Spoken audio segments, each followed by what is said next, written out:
the early varsity program who just won a state title last season will have their season this year. Sections are officially. Welcome, everybody. This is your official welcome. It's so good to see some of you and to see the list of names. Please feel free to turn on your video. I certainly don't require it. And I do encourage it, though, because you know what? This is like free group tutoring. And it also gives you the opportunity to support each other. Doesn't it feel like a lonely endeavor sometimes, everyone? So I would encourage you all to reach out and to connect. All right, so I'm going to put up a poll. I would like to know a little bit about you. Remember, these are anonymous, so can you just let me know where you fit, which category you fit in? Are you an OTR exam candidate, COTA exam candidate? Perhaps you're a student, OT or OTA, or you're a faculty member, or you're a program director. Just trying to get a feel for where you are. And I even put in an other category.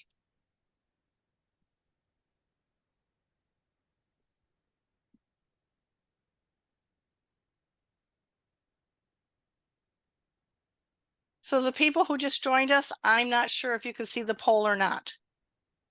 I think that if it wasn't up before you entered, you're not going to be able to see it, but I do have a poll up just so you're aware. So we're up to 88% participation, 92%. Oh, thank you for letting me know, Marion, so you can see it. Good to know.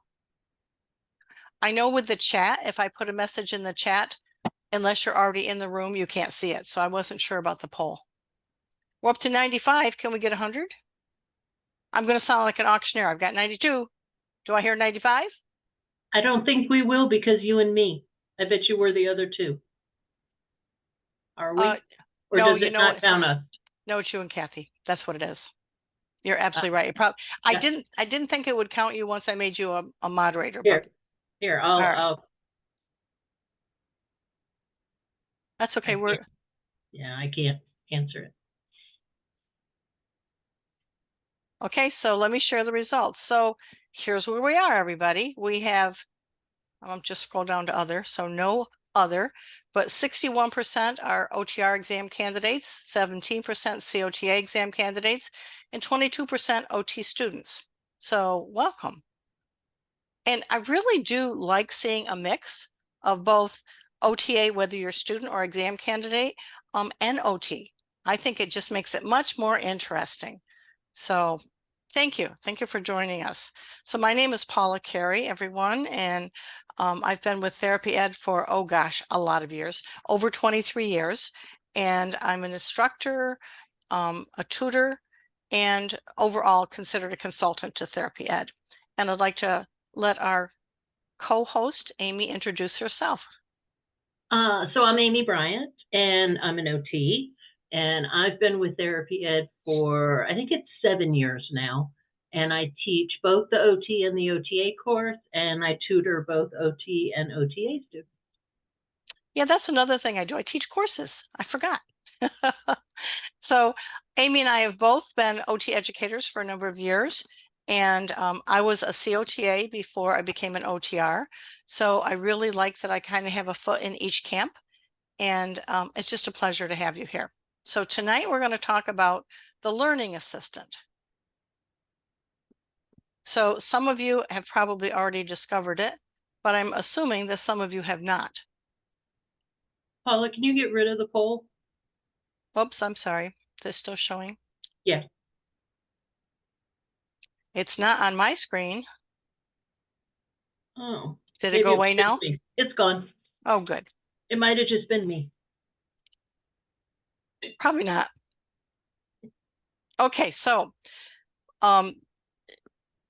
in order to talk about the learning assistant, I want to give you a little bit of context for it. And those of you who have already used it, please chip in and tell us what you think about it as we go along. And there'll be time for questions afterwards as well. So, sure, come on. There we go. I'm supposed to talk to you about, this is copyrighted material. So please don't use screenshots or photos or any of that. It will be available for you on YouTube in about 2 weeks. Okay, and we're going to make this a permanent one so that it'll be available anytime someone wants to view it, instead of it just being up for a month. And I did mute everybody as you came into the room, but please feel free to turn on your mic when you want to talk. But just be careful about, if you turn on your mic, to shut it back off so that we're not picking up that background noise.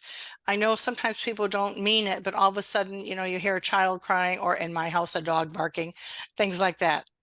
And ask any questions you want in the chat, and Amy and I will try to keep track of it between the two of us. In general, I don't answer the questions in the chat unless it specifically relates to what I'm talking about at that moment, because it's usually better to go back at the end and go over those questions. So just kind of scroll down through and see if before you pose a question, see if somebody else has already asked the same question. So that it makes it easier to sort through those. If something happens and I miss your question, please just let me know. Okay, no offense taken at that. I'd rather answer your question than you leave the session with a question unanswered.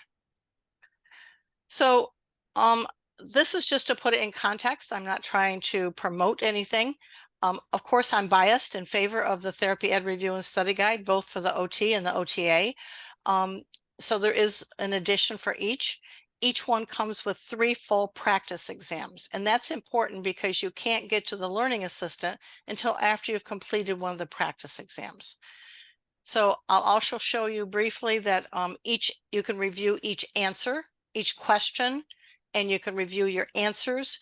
And I'll show you that and talk you through that, along with the rationales. And that's just critical to your ongoing success, to be able to understand why you answered one question correctly, but another one incorrectly. It's that metacognitive approach that will help you to get where you need to be. Hold on, just let somebody in. And okay, you want to do that? Thank you. Yeah, I got it. And then I'll show you the analysis and feedback that you're going to get, so that this is designed to help you to know what you're doing well, what you still need to work on, and to continue to refine your study plan, your exam preparation plan. And once you complete one of those exams, then you have access to the learning assistant. So the learning assistant comes with the review and study guide. So here's a picture for you for both the OT and the OTA. And it comes as both an ebook and a print version. If you happen to order the ebook, I only want to say this because sometimes people don't understand it and they don't think that they have access to the online exams. With the print edition, the access code is on the inside of the back cover, which obviously you can't see with the ebook. So what is done is that a separate email, one email is sent to you giving the access code for the ebook, and another email is sent to you giving you the access code for the online exams. So that would come through from Therapy Ed. So the learning assistant is also available in a mobile app that Therapy Ed has. And so they're referring to it as the Therapy Ed OT or OTA Study Pack mobile app. And my understanding of why they're calling it a study pack is because it really incorporates a lot of different things, including it's integrated with the review and study guide. So when you're using the learning assistant, the way it was explained to me that I like, it makes sense to me. You can let me know if it doesn't make sense to you, is that you pose a question, and then the artificial intelligence, the learning assistant, filters it through the review and study guide. It has access to the entire book. And then it reaches out to the web and gets some more information, brings it back in, filters it back through the review and study guide, and then gives you the answer to your question. And the same thing with the pre-populated questions. We're going to show you that, okay? So don't worry about that. So whether it's from the online exams or it's the Study Pack mobile app, you're going to have access to all of the questions. With the online exams, you can take them once. There's 3 full exams for either review and study guide, the OT and the OTA. And you can answer them once, but you can access them for review as many times as you would like. With the app, you have just the regular multiple choice exam items, not the multi-select in there. And I'm sorry, I should have put up a separate slide for the OTA. So this is specific to OT. And off the top of my head, I can't tell you how many multiple choice questions there are on the app for OTA, but it's close. And it might be 600. But anyway, you can answer these questions. You can repeat these exam items as many times as you would like. They're the same questions as in the review and study guide at this point. Any future upgrades are included, and so that's going to include the plan. I just don't have any timeline for it. I don't know. The plan is to put new questions in there so that you have all of the questions in the review and study guide plus these. Right now, they're the same questions. So once again, the online exams, you can only take them once, but you can access them and review them as many times as you would like. With the app, you can answer the questions as many times as you would like. With the online exams, you have to answer them as a full exam before you can review the answers. Whereas with the app, you can select mini exams, and you can select it according to domain or according to a specific content category. And I don't have it, so I can't tell you more specific information about it, but the artificial intelligence in the form of a learning assistant is also embedded in the app. So it will give you feedback, ongoing feedback. Okay, thank you, Kathy. 600 questions in the OTA mobile app. I just wasn't quite sure. Okay, so you can get to the learning assistant in either one of these. So that's why I wanted to kind of frame it that way. So once you, go ahead. Let me just say one thing, Paula. Sure. So with the app, y'all, that's something extra that you have to buy. That's not included with your 3 exams, okay? And if you're gonna buy it on the TherapyEd webpage, not in your Play Store or wherever. So go to TherapyEd.com, and that's where you want to go to purchase the app if you want it on your phone. And the primary reason to do that is TherapyEd has it on sale for $49.99. If you buy it through Memorang or Google Store, they're going to charge you $99.99. Okay, so don't pay the extra money for it. And again, you have to think about what's going to work best for you, what you're looking for. So with the online practice exams, because that's what we're going to show you, you're going, after you take an exam, you're going to get feedback on your performance for the 4 domains for OTR, 3 domains for COTA, and for both of them, 5 different types of critical reasoning and 9 content categories. Does that make sense, everybody? So OTA, you have 3 domains. OTR, you have 4 domains. And as you do that review of your results, it's going to identify for you what questions you answered correctly and what you answered incorrectly. And when you go back to review them, you can select what you want to review. Do you want to review the ones you had answered correctly, the ones you answered incorrectly, or all of them? Okay, so, and that's when you get access to the learning assistant, because the learning assistant has been geared to help you to review the content related to the exam item. And I'm honestly very excited about it. One of my favorite things to say is it's my new favorite toy, because it's just fun the way you can bring up the information. And I love the immediacy of it. So I'm excited to be able to show that to you. So let's hypothesize you've completed an exam. You go back into the TherapyEd Learning Portal, and then you click on View Report. So let me just see. Oh gosh, hold on.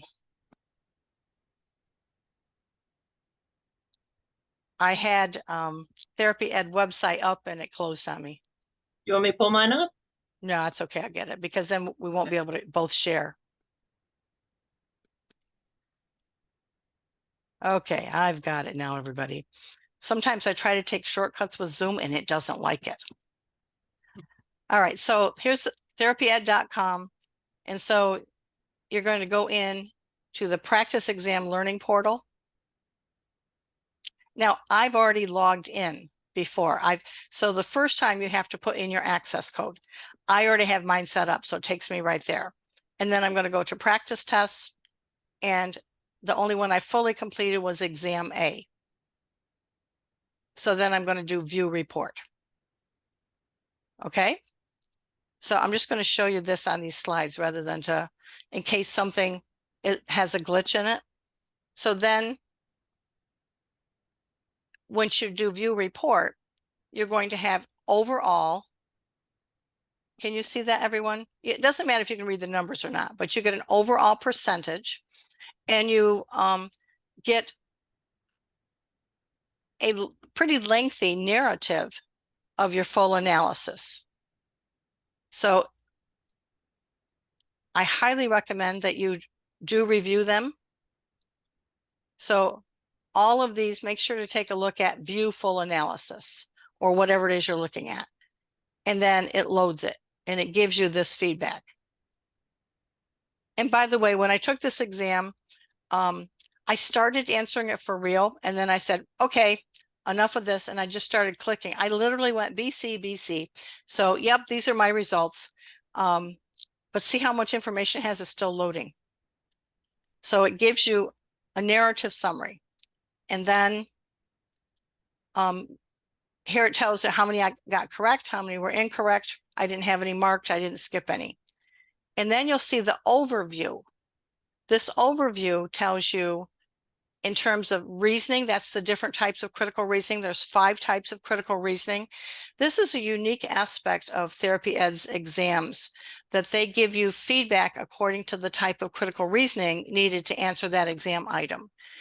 And there's research that supports just a direct correlation between critical reasoning and pass rates on the MBCOT exam.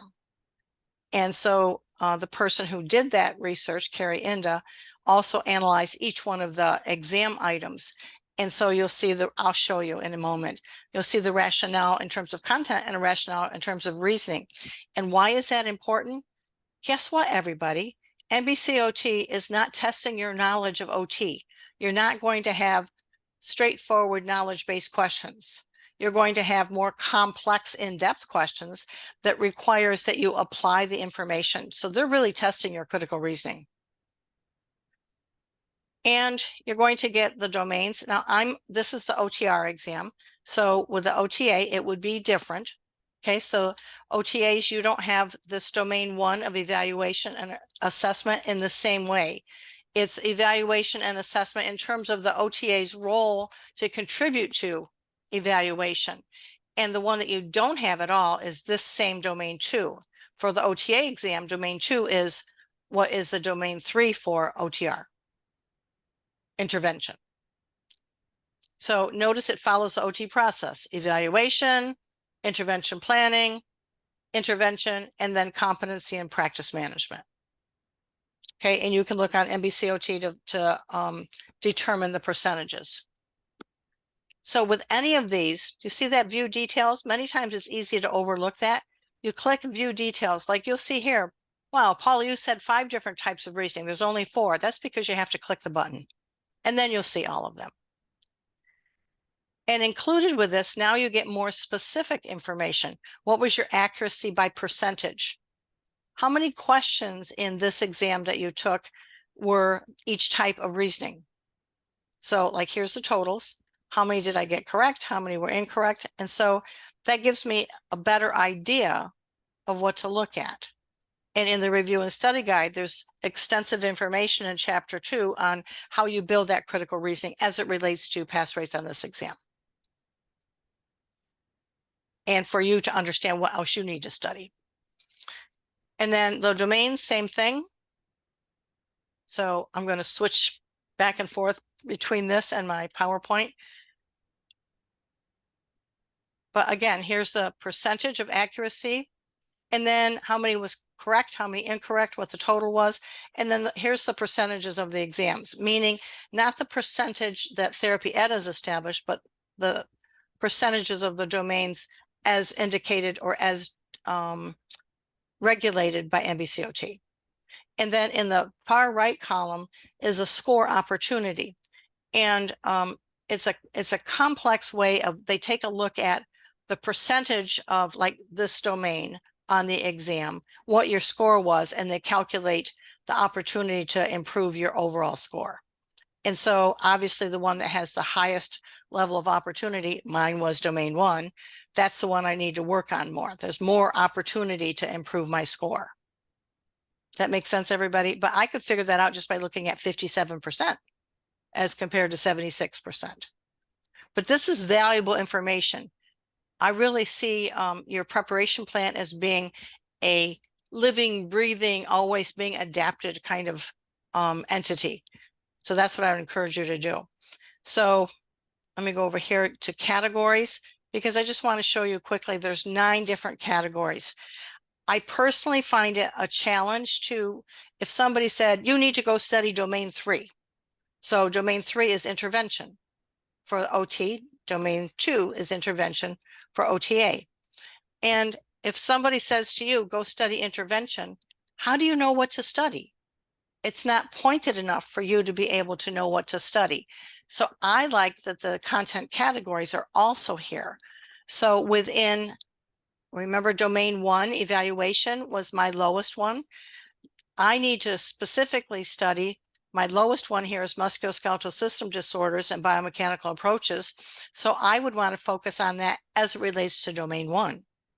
And always, for everybody who takes a certification exam from NBCOT, the largest domain is intervention, 55% for OTAs and 28%, or I'm sorry, 38% for OT. So therefore, always, whatever the content category is, focus on intervention. I like to say this is a game of strategy.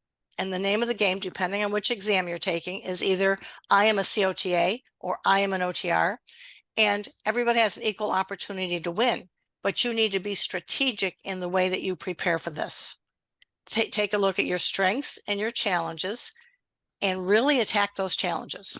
So I need to go back and study HANS and PAMS, that looks like, under musculoskeletal system disorders. Okay, so let me just go back to this. Any questions on that, everybody? All the information that you're going to get? I really think it's helpful. And I understand that this overall process, the word I hear most frequently connected with getting ready for this exam is it's overwhelming. But think about this. Any large project, you break it down into one step at a time. Just think about the next step. You have to look at the overview, but then break it down. So this is really important information that you don't have to calculate. It's already calculated for you. And this is the same thing I already showed you. So I just wanted to show you, not that we're going to go into it, but here's an example of one of the exam items on that exam that I took. And so it gives you the full item. Here's the background information, the question, and all the possible responses. And this one I happen to get correct.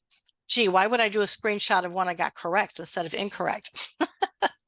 And then in the right-hand column are the percentages of people who chose each one of those responses. So that just helps you. And by the way, look at the speed on this. I took 10 seconds. Do not use the timing that I did on this. I told you, I just started clicking. And some of them I'd seen before. So it will tell you if it's correct or incorrect, how long it took you to answer that. And that's important along the way, because you want to make sure that you finish this exam on time. Do not run out of time and have blanks. And then, so on the same screen, at the top, you're going to see the question. At the bottom, you're going to see, here's your rationale. So an explanation in terms of the content, why each answer is correct or incorrect, and then the type of reasoning.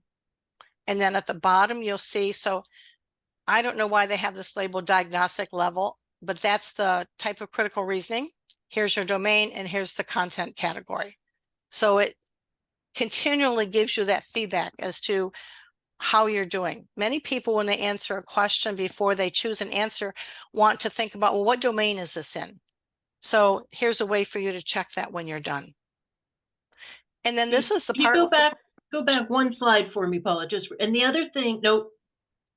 There we stop. Yeah. the other thing in this reasoning, it always gives you the actual chapter where that information is too. Yep. So that it's very easy for you to find it. Can you see this, everybody? So it also tells you where you can find that content. And drum roll, please. My favorite part is that it's the next slide. So I'm going to turn this over to Amy. Is that on each one, as you review this, you're going to see at the bottom the learning assistant and pre-populated questions. That same thing's going to be in the right-hand column. So you see where that big blank is on this slide? That's where that question would have been, the question and the answer and the rationale. And then the learning assistant is up there for you. Okay, so this is what we really wanted to talk about. Let me stop share and turn that over to Amy. All right, let me pull mine up. I want to show you something real quick before we do that. I want to show you what it looks like when you're taking the test. Okay, just so that everybody can see this. So, because one thing that Can you make that bigger, Amy? I can try. Well, if it doesn't, that's fine. I was just curious. There you go. Is that better? Yep, thank you. So a couple of things on here. It's going to tell you how many questions you've done. So this is number 5 out of 200. It's giving you a clock that you know, obviously counts down. You can pause it, but here's my piece of advice. When you take these practice tests, take them as practice tests. Take them in the full 4 hours, block yourself off time, take it as simulated as you possibly can, because sitting in front of a computer answering questions for 4 hours is a lot different than sitting writing a paper or even sitting in a Zoom class. It's very different. And so I get kind of concerned when students say, oh, I'm going to do 25 questions a night. No, sit down and do all of them at once, okay? But anyway, so you get the question. You can highlight, right? You know, do it and then highlight, and you pick your answer. Now, the one thing I want to show you is this here. So you can mark the ones that you specifically want to see the rationales for. You know, if it's one that you were really confused about or something. It doesn't mark it so that you can go back and look at it now. You can do that on the NBCOT test, just can't do it here. But what if you mark it, then what will happen, go back, yes. When I then go to my view report, see marked, those will be where those ones that you just marked are. So that if you really want to look at it, I'm going to put you all over here. You can see those ones that you were really concerned about. Now, obviously, our advice is you should review every single answer, whether it's right or whether it's wrong, to make sure that you understood the thinking behind it, right? All right, so let me pull up.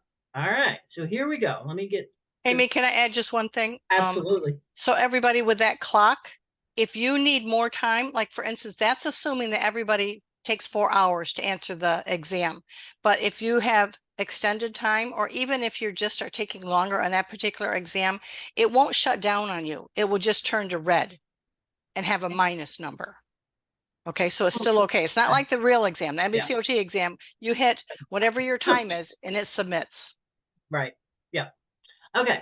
So here we are again, right? Here's the question. Here's, you know, what the real answer is, what you did. This is what Paula just showed you, the explanation, the type of reasoning, the chapter, and then, you know, which ones were wrong. Now, underneath that, and then over here on the side, we have this new wonderful learning assistant. I call it Google for OTs, right? Because it cuts out all the other, you know what I mean, and just gives us the OT information that we want. So for each question, this will be there on the right-hand side of your screen. At the bottom down here, it gives you pre-populated questions that you can just hit. So for example, see this question, let's just read it real quick so it all makes sense. So we have a middle school student with moderate intellectual disability. They don't eat lunch during the school hour. They spend it socializing. They're, you know, too much of this, right? So what are we going to do to promote, to make him eat, to ensure that he's eating his food, okay? So one of the first populated questions is, what defines moderate intellectual disability? So I hit it, it does its little dance to figure it out. And, it doesn't just give you one little sentence. It gives you good, meaty information. I hate it when rationales say the answer is A because the answer is A, right? This is going to, or, it's moderate intellectual because they have a moderate disability. Well, that doesn't tell me anything, right? But this is going to give you really good stuff. IQ of 35 to 50, it's going to give you things that they need to focus on, things that you're going to work on, strategies for the intervention. Like I said, it's Google. I've always heard students for years and years and years say, we always, as faculty, used to tease that you all wanted a cookbook. Well, guess what? Here's your cookbook, right? We finally gave it to you, okay? So then, why is socialization important? And you give it a minute, it does its thing, and it gives you even more, right? But then you can ask it any question you want, right? So maybe I want to follow up on this and say, I don't know, what are some techniques to improve socialization skills? Let's see what it says. Thinking. Look, again, it gives you very concrete stuff. Peer modeling, group normative behavior, shared occupations, environmental modifications, activity adaptations. Really good stuff. Okay. Anybody else have a question? I have a question. Can you hover your cursor over in the upper right corner of that blue box? So that's copy, everybody. If you can copy that, open up, so it saves it to your notepad, open up a Word document and paste it in. Yep. I think that's just so helpful. Yeah, and then you can tell us whether it was, helpful or not. Yep. Anybody else? Anybody have a question you want me to ask it? It can be about anything. It doesn't have to be about this question. Literally can be anything.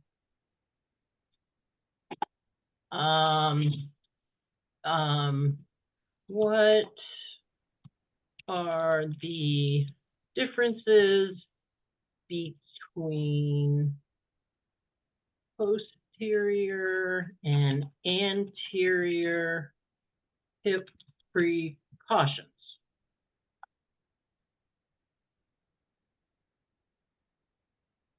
Boom. Don't you wish you had this when you were in school? Oh, yeah. Come on, somebody give me a question. Think about this, everybody. The answer is only as good as the way you phrase the question. Think about any search engine that you've used. Sometimes you have to rephrase it to get what you really want. So don't hesitate to do that. Yeah. Like if I let's see what happens. How do I treat low vision, right? That's, to me, is kind of broad.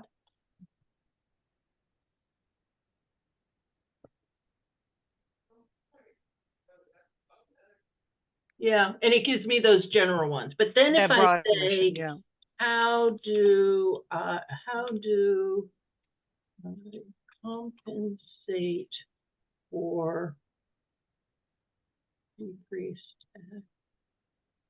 Oop, I can't spell, and I can't type, so bear with me. It knew what you were saying. Yeah, thank God. Yeah, right. Adequate light. We have a question also when you're ready. Yeah, go for it.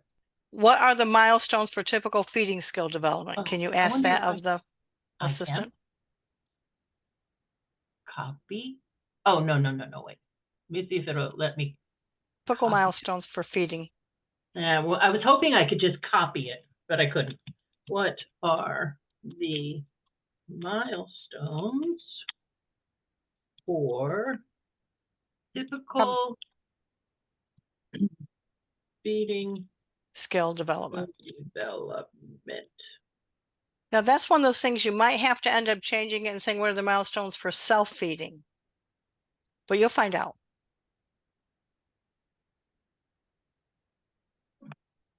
So it has a few. Yeah, and let's try, what are typical feeding skills for a 18-month-old? See if we do it that way. Yeah, it's the more specific we get, the better. Anybody else? And one of the things I've done in playing with it is, so I didn't like the resources that I was looking at in terms of I wanted specific intervention for different Rancho levels. And I wasn't finding them in the resources that I have, but I no longer have my physical conditions book. Mine was so old, I got rid of it. And I asked the learning assistant and it came up with like, and even like, so what are specific interventions for somebody with a spinal cord injury, Rancho level, or not spinal cord injury, what am I saying? Somebody at a Rancho level 6. I did Fine.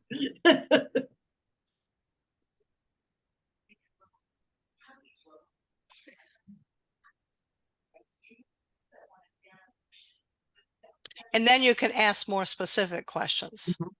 And the other thing, which, so I asked this question about Rancho, right? Now look, I've got more follow-up question, right?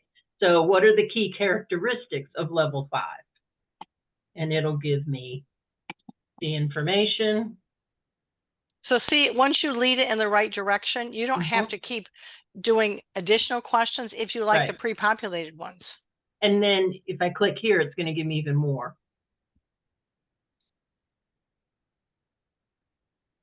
So this is like the same question I just asked it a minute ago. Let's see if it gives me the same information. Yeah, see, it gave me different information. I mean, same but a little bit different. So you get pre-populated ones over here related to the question that was asked. Over here, you get pre-populated questions based on the content that you are now searching. I think it's 18 months. How long do they have access to the online portal? 18 months? You're muted. I'm muted? No, I am. Paula. Sorry. For the app, it's 12 months and it's 18 months for the review and study guide. So those online exams. Yeah. Somebody said to me, I'd like to have access to this learning assistant when I start practice too. I'm like, oh, now there's a thought. Yeah. Well, we've got all kinds of ideas, don't we, Paul? More than I want to tackle. What happens? Nothing. Anybody have any questions on this or comments? What do you think about it? I just think it's such fun. And I love having that information at my fingertips. Yep. So some of you have used it. What do you think? Can you give any tips, suggestions, or what your feedback is on it?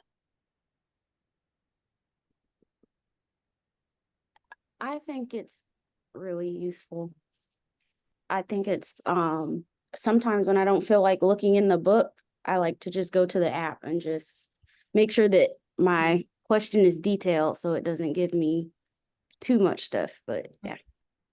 Yeah, I mean, it's just like, when you're searching for research, you have to, tailor your question in the right way to get what you want. Even on Google, you have to, the more specific you are, I think the better of a response you're going to get. Yeah. Is there the potential? Is there the potential to get sucked down the rabbit hole? Oh, sure. There is. I've done that myself. Oh, well, let me check this especially because it pre-populates more questions. So it's like with anything, whether you have your computer open to the internet or you have a whole stack of books, you need to find a way to limit yourself. So thanks for bringing that up. Doesn't it make sense, everybody, that it's easy to go too detailed?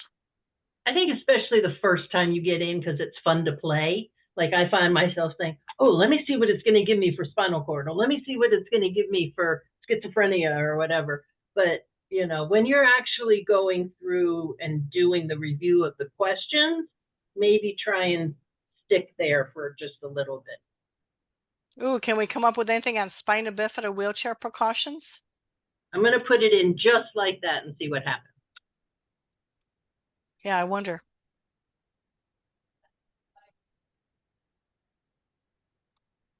And as I'm looking at that question, I'm thinking, do I know? What are they going to be?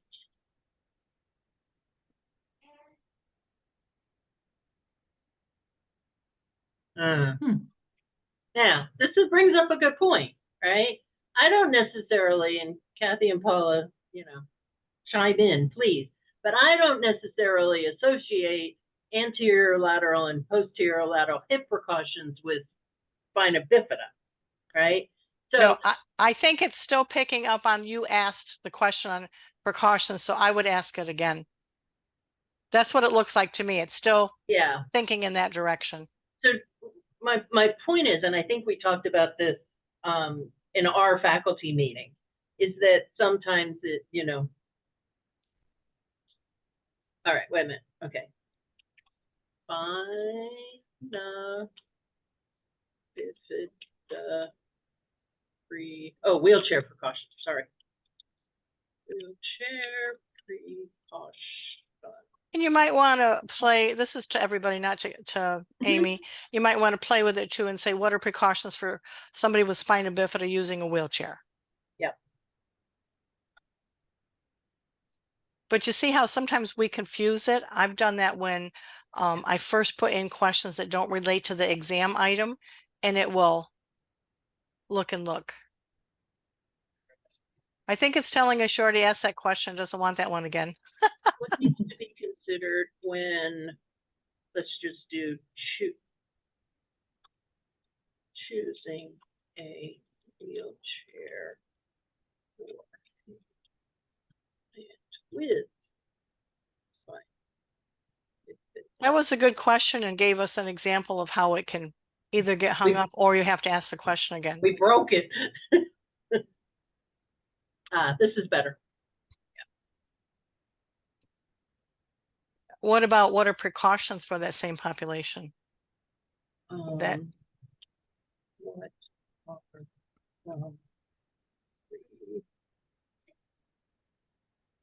precautions for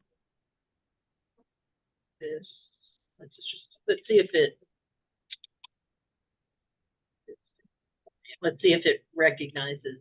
Yeah, I've never tried that. I don't know if it'll work or not. No, it went right back to our question. It went back to the question. Interesting.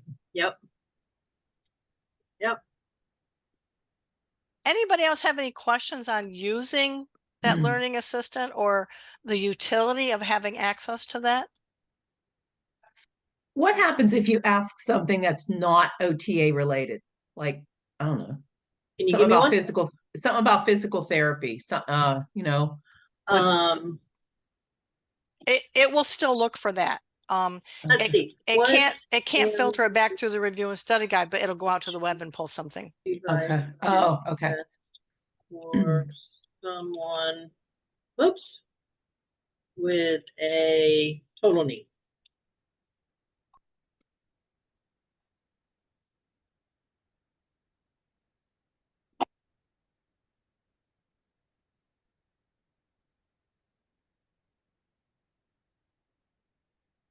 I don't know enough about PT to ask a PT question.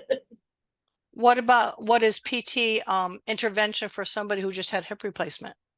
A physical therapy intervention for someone who had a total knee.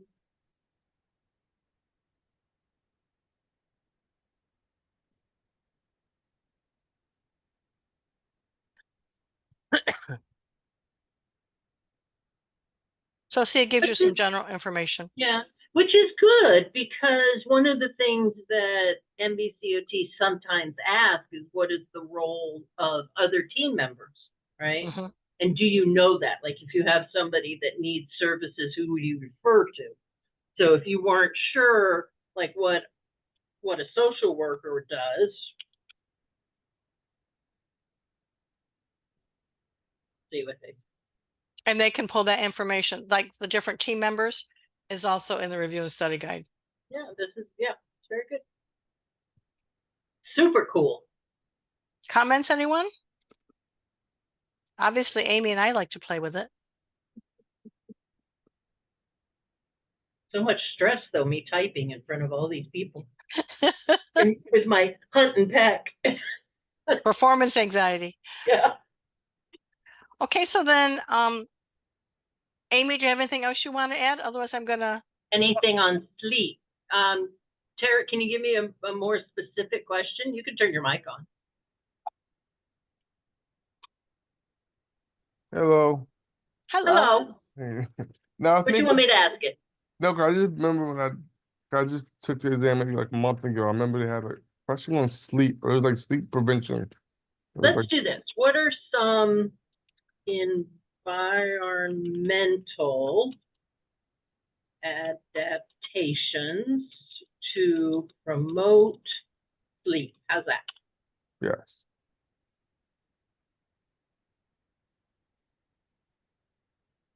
There you go. I love that it gives very good actual suggestions, like domain 2 and 3, 2 for the OTAs, 3 for the OTs, you know, real good intervention examples. And I like that that gave so much information with that broader question, and because I or with that it went into more than just environmental adaptation. Hmm. Yeah. And does it mostly get the information from the TherapyEd's review and study guide? So it always accesses the review and study guide first, but then it goes out to the web and seeks other information and then filters that back through the review and study guide. So if something's not in the review and study guide, it just brings you what it's taken from the web. So cool. So cool. And the company Memring has done similar things for a wide variety of medical specialties for their exams too.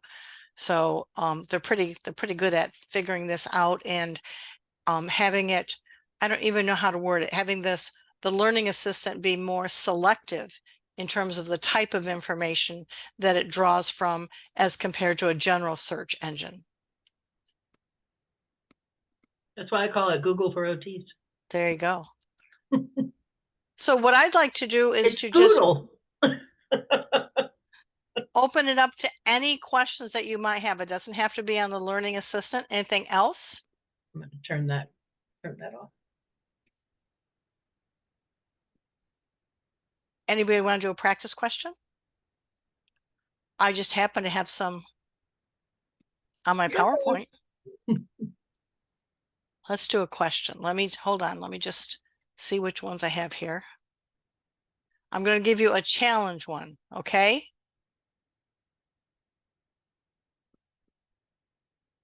I want one that's both for OTs and OTAs.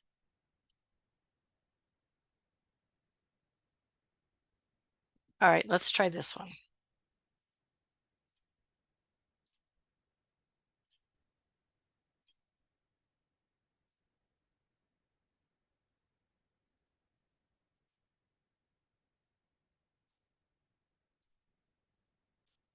Try this one, everybody.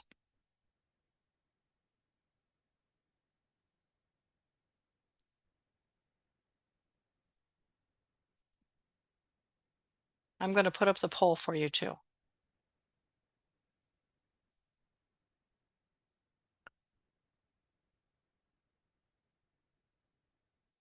So I'll get to that question in the chat in a moment. Let me get the poll up.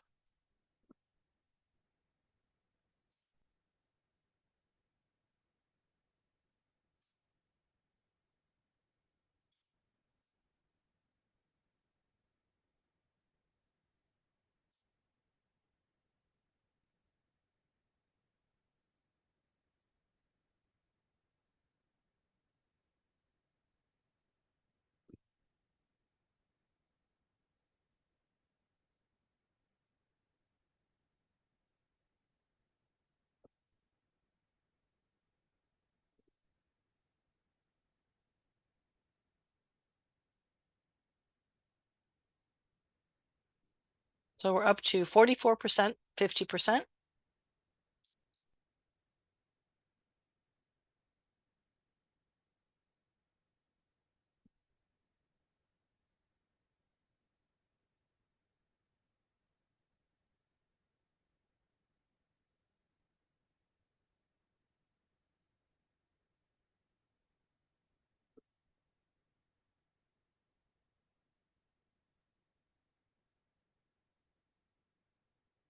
Okay, Amy. Thank you.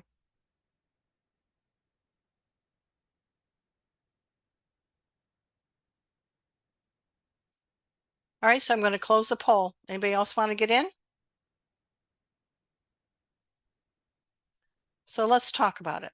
Here's the results. 93% answered D, 7% C. And what is so I'm just going to read it first. Let me get this out of my way. A client with post-traumatic stress disorder works with an occupational therapist to normalize reactions to being robbed while walking home. The patient experiences fear and panic in innocent situations outside the home. Which intervention would be most beneficial for the first treatment session? So can anybody give me a rationale for why we're going to eliminate A? It may cause them more stress. Exactly. So it's our first treatment session. Do we really want to recreate that situation for them? So we're just getting started. We're trying to establish rapport and help them begin to, they're experiencing fear and panic in innocent situations. We don't want to take them back to that very stressful situation. And for desensitization, I would expect that you would be further into it and that you would be an expert in that before you re-traumatize somebody. And we also eliminated B. Nobody chose that one, so why? What are your thoughts on that one? Somebody help us out. Kind of similar to one, as just as far as like a first session. It's kind of taken, I feel like, a little bit too confrontational approach, like jumping into something, because even though it's self-defense training, it could kind of create a similar situation where they could feel threatened or similar to their initial situation. Well, and although that is something that perhaps in some instances might be done down the road, you wouldn't do that first. We're the first treatment session. Does that make sense? And to me, when I look at this one, it almost sounds like if I were to jump in and do that, that I'm blaming the victim. Well, if you know how to do self-defense, then you wouldn't have been victimized to begin with. That's just my take on that piece of it. So between C and D, the majority chose D. And what's the best answer? The best answer here is C. So the minority chose that. So this takes you through the whole thing. So like what we're looking at, here's the big thing. It says the patient experiences fear and panic in innocent situations outside the home.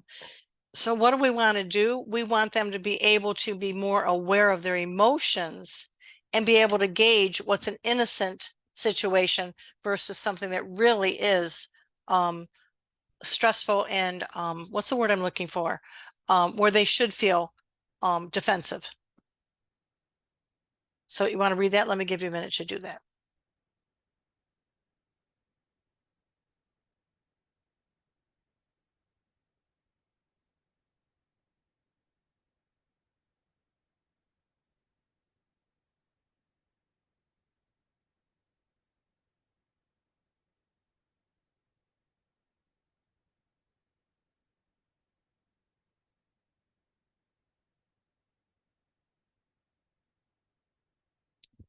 Questions on that?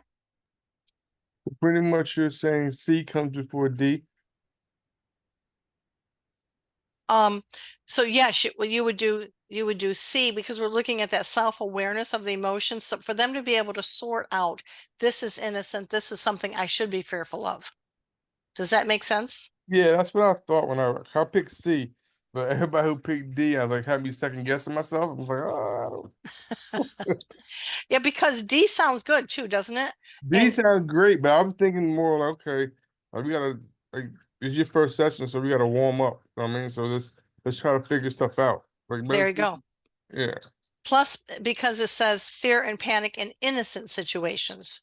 So in other words, they're often in panic mode. So we want to help them to be more aware of their emotions so that then they can work on Regulate. emotional regulation. Yeah. So I want to thank all of you for joining me tonight. I want to answer those questions, but I'm going to wrap up the discussion that we've had tonight and stop the recording, and then I'll answer any other questions you have.